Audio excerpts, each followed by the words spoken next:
Hello out there. This is Margaret. Welcome to my channel. Thanks for stopping by. You're on BookTube. And in case you couldn't tell, I'm hiding. I'm very congested and I'm waiting for my face to catch up with real life. So in the meantime, the content machine wants content. So I'm going to do the tag that I was intending to do on the day that I said I was gonna do it. Take that, body. Anyway, let's try this. I'm going to do the stay-at-home tag, which I'm sure is pretty old, but we're soldiering on. I was tagged by Jeremy Fee, and so I have adopted his style for this video. Let's see how I do. This is an original tag by Princess of Paperbacks. Here we go. Question number 1 for stay-at-home. Laying in Bed, a book that you could or you did read in a day. I've got 2 for this. There's Austenland by Shannon Hale, which I read in January with Berna of Berna's Bookish Adventures.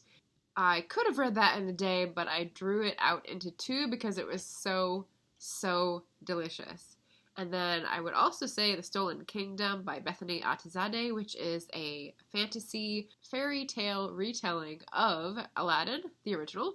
And that was also very entertaining and an action-packed adventure, and she's lovely, so that was a great read in a day. Question number 2, snacking. A guilty pleasure book. Well, here at Margaret Pennard, we do not believe in guilty pleasures. If it brings you pleasure and you're not a serial killer, go to. Have no guilt. Question 3, Netflix. A series you want to start. So when I mapped out this tag, I had The Best of Simple by Langston Hughes, which I have one of the books for. I'm not feeling this particularly right now, but then I'm not really a series person, so this isn't really the question for me. Percy Jackson is also one that I never got into because I'm too old, so either of those. We'll see which comes up first. Question 4, The Deep Clean. Ha ha ha. What book has been on my TBR for ages?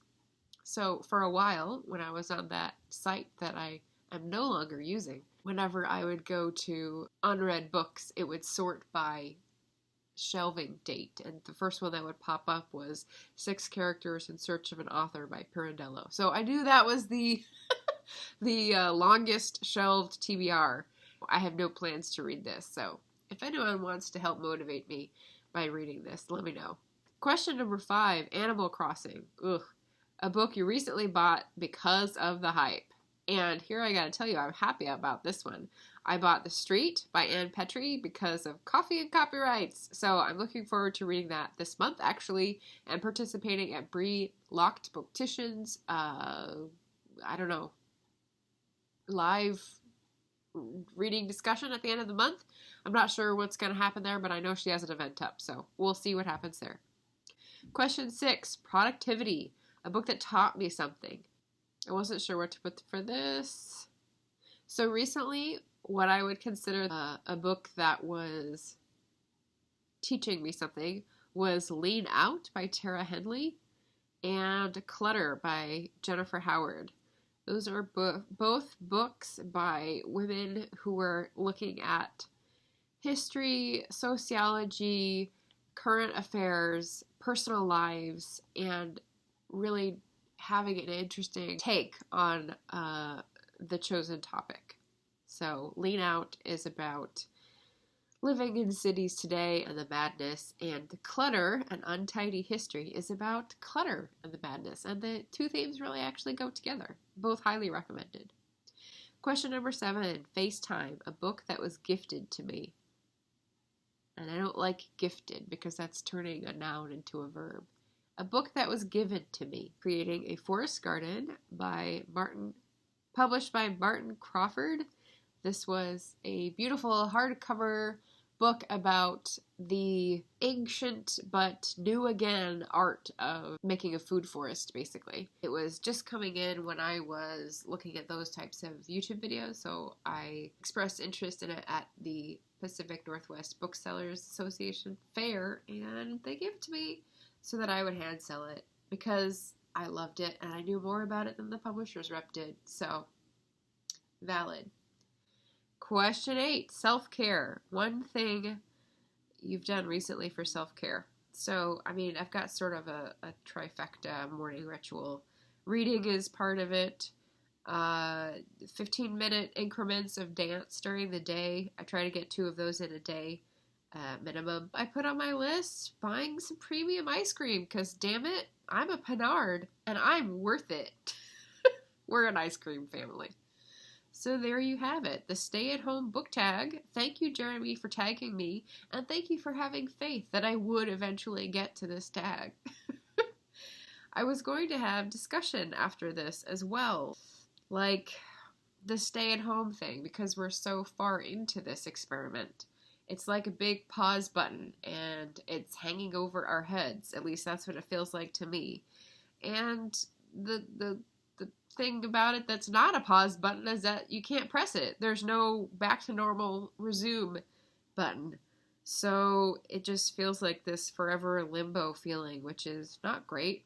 I'm doing things with my time that I think are valuable, but they are not valued monetarily by the world. So there's another limbo feeling of what capitalism is telling me is that I'm not a productive member of society. So that's great. I've been listening to lots of author interviews as I help out produce them for A Mighty Blaze.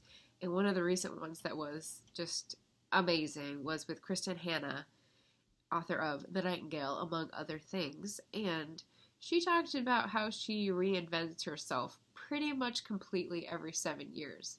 There's like a new mission and a new format and a new you every 7 years. And I thought, that's good. I like that. In my experience, it's about 8 years, but it's up, and it's been up for a year, and I haven't changed because I've been just hesitating, and it's hard. So what I want to embrace is, listen to Prue Sarn, be a dragonfly, and you'll get that if you maybe participated or watched some of the March of the Moderns videos. Or, if you haven't, then just be like Elsa. Be brave. So anyway, there we go. Stay at home. And since it's still a thing, I'm going to tag. I'm going to be keeping with the theme of S's by tagging Shay with the hobbies. Hey, Cache. Sadie reads again. Hey, Sarah. And Sluggish Reader, who actually is named Freddy, but his channel's got an S, so there you go. Hope you enjoy this tag. Thanks, guys. Comment, tell me what you think. Suggest a series that you think could catch my eye, any of the above, and have a wonderful week. Thanks for watching. Bye!